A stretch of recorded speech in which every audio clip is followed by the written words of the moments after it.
people misconstrued my words and thought that I paid $100 to get into the Wu-Tang.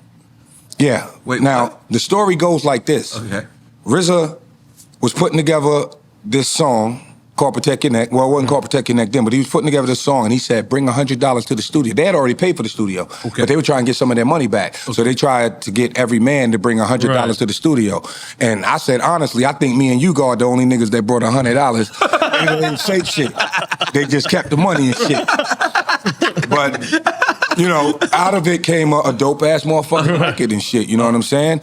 And contrary to what people think, no, we did not pay to get into the group. We all grew up around each other from teenagers, like pre-teenagers to adults, you know what I'm saying? So, yeah.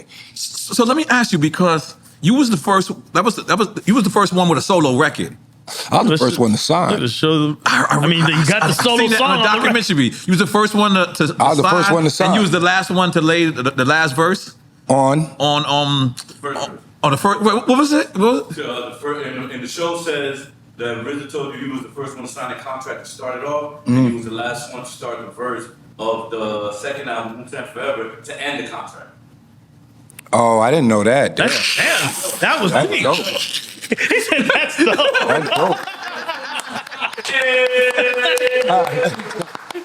I honestly, I know we had a contract and shit, really, that could end, honestly. Let me finish the sentence. I didn't know we had a contract that could end and shit. You know, brotherhood forever and shit, and it's like, RZA has given us way more than we ever could have dreamed of. Right. And we've given him the same. Right. As a collective, you'll never see anything like this again. And I'm not. It's not a brag. It's just I'm just letting you know what the facts. It's a brag. Yeah, I'm bragging for you. Yes, there will never be another Wu-Tang. The cohesion and just the I would like to call it clutch genius, because we had no idea what we were doing when we were, just freestyling for fun, going to RZA house making tapes just on the fly. You know what I mean? Some dudes had just started rhyming for like 2 years and got nice, just being around that atmosphere kind of thing. And to have him have a vision to put all of that, I mean, this is like frantic shit. Like when you heard, only people that I can think that came close and they came before us was NWA. Right. When you heard the NWA album, you expected to hear all of them on each record, but you didn't. Sometimes you just got Easy. Sometimes you got Ice Cube and Ren, or just Dre and Cube, and you know what I mean?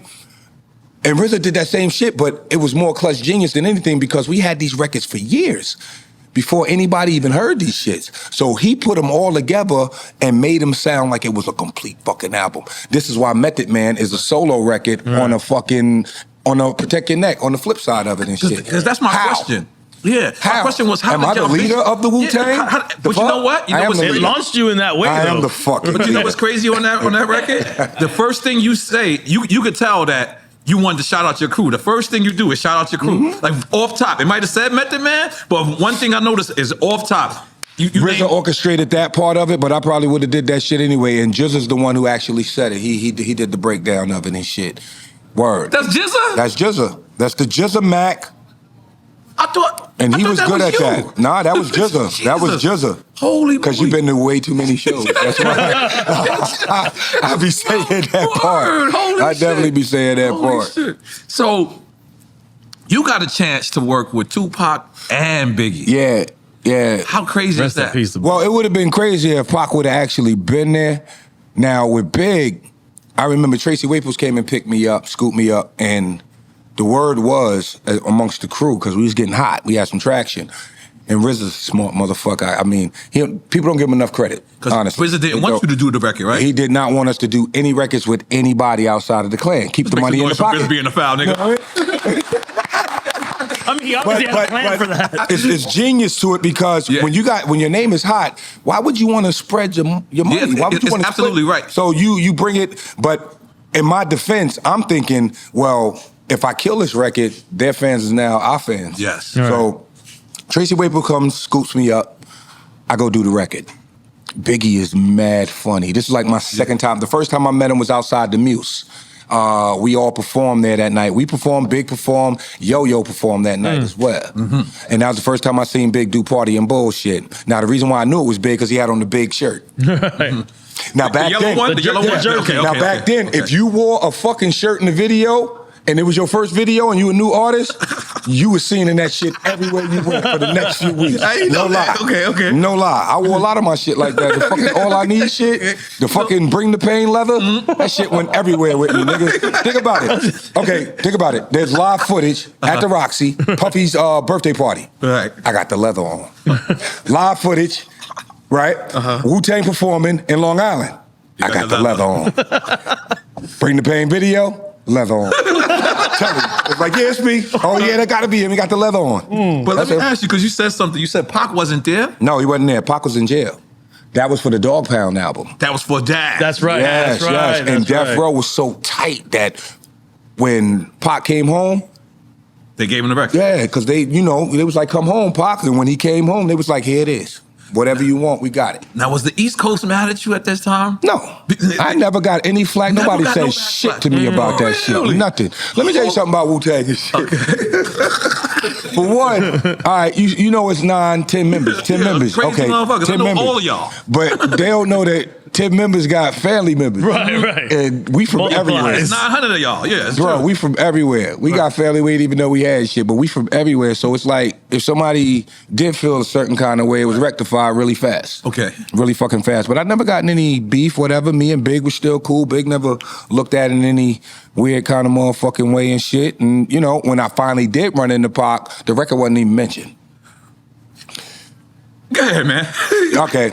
All right. So this shit going You got me on with the waiting. East Coast, West Coast shit. Okay. I fly out to Cali that day for Soul Train, like everybody did. Okay. Oh, man. Soul Train Awards happening. I get on the plane. I'm in first class.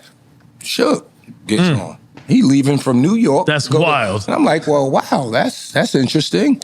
You know? Suge, you and Suge in first class. Yes. From New York to LA. From New York to LA. Yes. Okay. Let's He didn't say shit to me either. He didn't say shit to me. Anyway, no, he did when he got off the plane, though. He did the head nod, that Suge shit. He was like, and walked off the plane. You know what I mean? I ain't even say shit back, though. It was like, whatever, nigga. But long story short, and that means it's gonna be longer.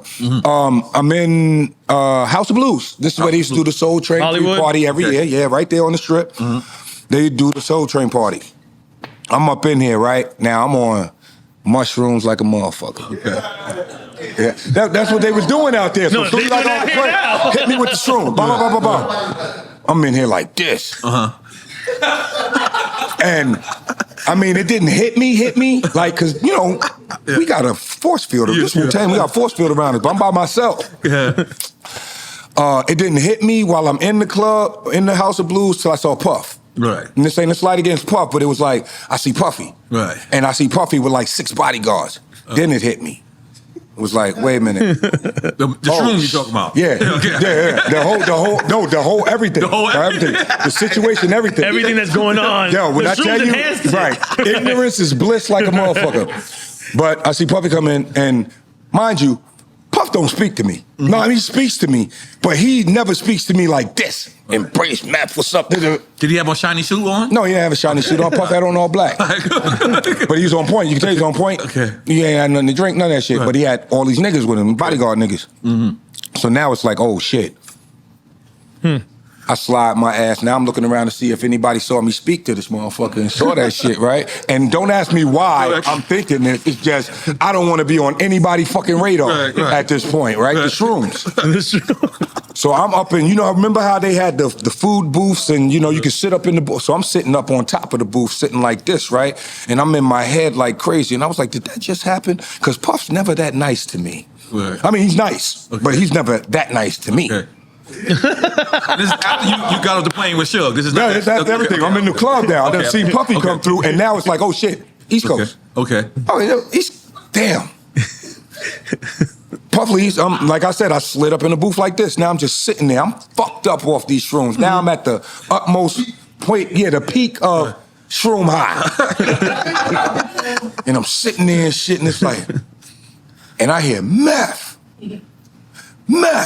And I look, and it's Latifah. She was like, what the fuck you doing up in that corner? Come here. And I snapped out of that shit. I was good the rest of the night after that. Shout out to you, Dana. I love you. I love you. After that, I was like, shit, we good. We good, nigga. So, end of the night happens. All the lights come on. I'm leaving. Turn around. Tupac. In the same club, Puff is Yeah, the whole night. I had no idea though. Boom, boom, boom. Turn around, it's Pac and shit. Now, he's telling me about some incident that happened with RZA in Vegas, and if he was there, it definitely wouldn't have happened, blah, blah, blah. I spoke to the powers that be.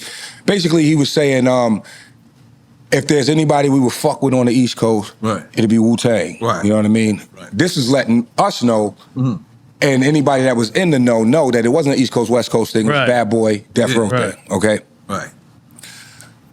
He started saying something else, but I'm not really listening because I'm looking at the Death Row piece on his chain, and this is my first time meeting Pac, so I'm like, oh shit, this fucking Tupac. Look at that fucking chain. And I remember looking up, and he had finished what he was saying. I was like, yeah, all right, men come to the table, we talk. All right, peace. And I remember looking at Suge, and he got the cigar like this, and he's like, nothing, no expression, just you know what I mean? Stoic, because the cameras is on, nigga. Right. Shit, he in Suge mode and shit, so I'm like, yeah. Walk out, we get out front and shit, and no lie, man. I remember being in the back of Pink Dot, in that alleyway, you know where Pink Dot is, right up the block. And we sat there and was discussing that whole night of how that shit was so fucking weird. You and Pac? No, me and the people I was with. Okay. How that shit was just so fucking weird. That was in the party with Puffy and all that shit happened like that. Latifah, like, nigga, what are you doing, sure motherfucker? It was the mushrooms, right? It was definitely the mushrooms. Definitely the mushrooms. Shout out to Pink Dot, but that's my Pac story and shit. And I didn't. So y'all didn't never see him after discussed that. the record? Never.